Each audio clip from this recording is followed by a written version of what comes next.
Reactions of gang leaders getting life in prison. This is where you will end up, with your family and friends crying as you're let out of the courtroom to serve the rest of your life in prison. That is something I still don't get, but you know the person that you don't love or evil, and still like feel that type of way about them.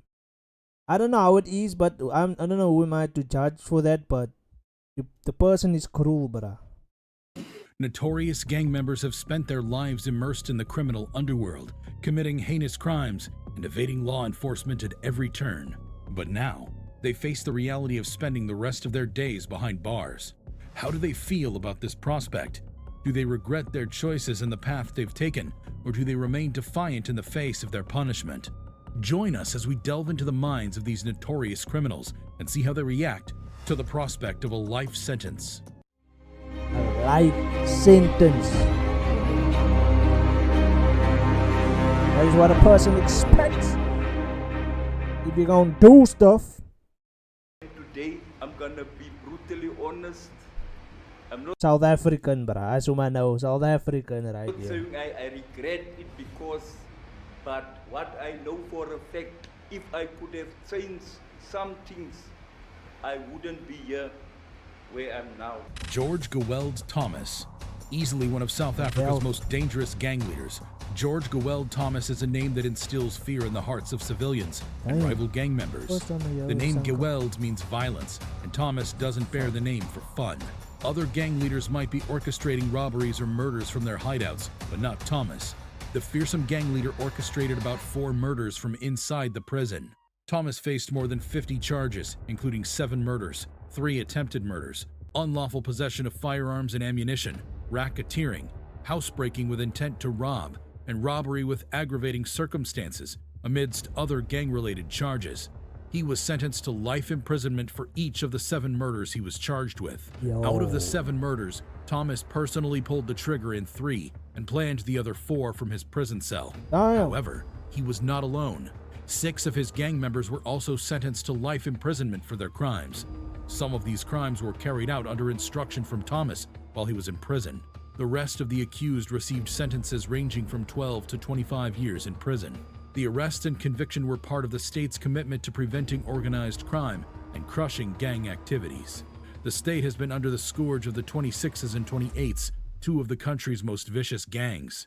The trial began in 2010 and covered crimes the gangs committed between 1999 and 2010. The accused persons have more than 150 charges against them. Thomas wasn't feared for nothing. 12 people linked to the case, half of them state witnesses, have been murdered.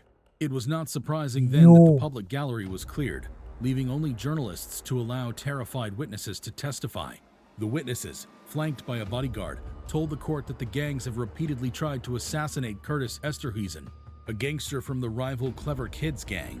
It was after one of these shootings that Thomas was arrested. While he was in jail waiting to be sentenced, he made more than 30,000 calls. I read something about Clever Kid stuff now on Facebook, if I'm not mistaken, bruh.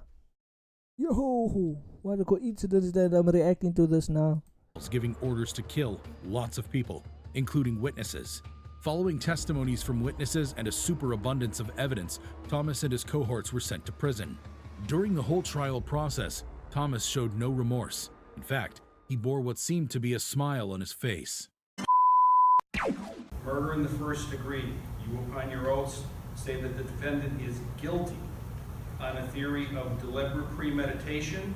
Wait, they just that was in fake then, because they said what is the reactions of the gang leaders to the sentences. This is the only one so far that I see where there is going to be a reaction from this person. They didn't say Thomas's amount of time that he was spending in the jail where we could see his reactions. We only could see that he was standing in the court there. So miscommunication here, man. So say Mr. Foreperson. Lee Manuel Rios. Suppose you're convicted of first-degree murder in Massachusetts, United States. In that case, you're going to spend the rest of your life in prison without the option of parole. However, this terrifying prospect didn't seem to deter Lee Rios, who killed Kenneth Lopez, an 18-year-old, in March 2015. The teenager's body was found on Dwight Street in late March. 24-year-old Lee Rios and his 20-year-old accomplice Jonathan Guevara are respected Latin King street gang members. Rios had a problem with Lopez and convinced the teenager that he would straighten things out. The court heard that Lopez and Rios shared a cab to the area where Lopez was killed. Assistant District Attorney Max Bennett informed the court that Rios fired 5 shots, but only 4 hit Lopez. 2 were in the head. Rios then collected Lopez's handgun from him. Rios was arrested when the police raided his apartment after obtaining a search warrant and murder warrant for him. While searching the apartment, the police discovered 2 loaded guns, one of which belonged to Lopez. The police also discovered a digital scale, over 10 grams of cocaine, marijuana packed for sale, and packing materials. In addition to his murder charges, Rios also faces charges of possessing cocaine with the intention to distribute, improper storage of a high-capacity firearm with a minor, and possession of a high-capacity firearm. Neither Rios nor his gang members showed any remorse in court for murdering Lopez. Carpio brothers. Every parent's dream is to witness their child's growth and development, and maybe even dance at their wedding. However, this wasn't to be for the parents of Kevin Orellana, an 18-year-old West Valley Occupational Center student who was stabbed multiple times in the head, neck, and torso by Anthony Carpio in late April 2013. Kevin was at the handball courts on the Cleveland High School campus in Reseda when Anthony Carpio and his brother Michael attacked him. Initially, Michael, who started the fight, was the only one involved, but then, just like in a scene from a movie, Anthony brought a knife to a fist fight, and before you can say Jack Robinson, Anthony has stabbed Kevin about 10 times. Seeing that their opponent was down, the brothers ran into a vehicle driven by Michelle Pineda and bolted. Both brothers were members of the Rockwood Street Gang. Witness testimonies showed that the fight started after they issued a gang challenge to Kevin, who wasn't a gang member. For her part in driving the gangsters, 21-year-old Michelle was sentenced to 2 years in county jail. 20-year-old Michael Carpio was charged with second-degree murder and sentenced to 15 years to life. In contrast, his 18-year-old knife-wielding brother was sentenced to 16 years to life on the same charges. Scott Marcus, the Los Angeles County Deputy District Attorney, read Kevin's family's emotional victim impact statement. As a parent, we plan to dance at their wedding, celebrate a promotion, look forward to possible grandchildren. The last thought we would ever have is that we'll have to plan their funeral.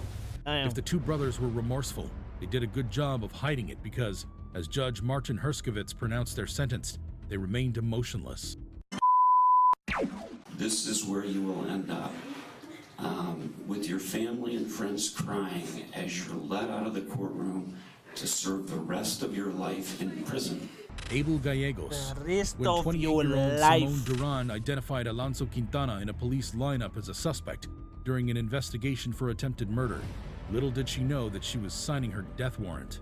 In retaliation for identifying him, Quintana, in connection with fellow gang members Abel Gallegos and Rene Rosales, lured her into a motel, kidnapped her, shot her multiple times, and killed her. As if this brutality was not enough, Rosales and Gallegos proceeded to pour gasoline on her corpse and set it ablaze. Following investigations, the murderous trio was arrested and charged to court with more than 30 witnesses testifying and an overload of evidence. It didn't take long before the court reached a conclusion and sentenced them. Before this case, Rene Francisco Rosales had been convicted 6 times on felony charges.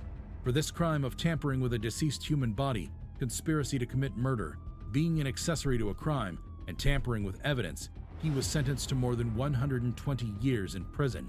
Quintana, who the police identified as a chronic criminal, was sentenced to life imprisonment. This was a horrific crime. I I am struck by no way that you can. the casualness in which it was committed, the absolute disregard. This is the result. This is where you will end up.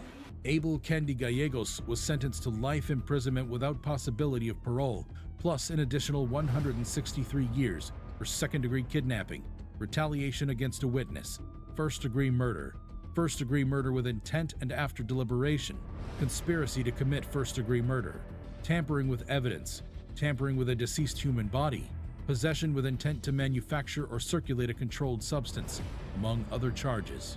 During their sentencing, the judge expressed shock at such brutality. Still, Abel and his cohorts showed no remorse. Lisandro Posada Vasquez. Lisandro and 4 other members of the MS-13 gang were charged with the murder of Raymond Wood.